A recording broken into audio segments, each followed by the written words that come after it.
for today's video, guys. Welcome to my vlog, ang babaeng barista and bakery. So nagbarista ko around today, no? So una dahil natin order niya ang iced coffee. Una nagbutang ko og milk. After sa milk, so but nga na po dahil nato na siya og milk na po dahil isa. So ang isa dahil anak kay Spanish and strawberry matcha verse paghuman, i-add tayo ng Tagalog naman ako na unsa naman ako dai.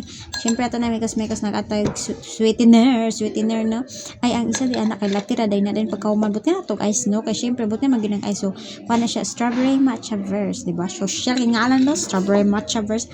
So sa ubos kailangan gyud magupo-upo kay naman diha ay syempre maupo-upo tay exercise dai na kay balak magtindog ka tag 8 hours diha basta kay nakaduko-duko ta charil. Diba 8 hours ang tituga dyan. Kung na itong butag ice.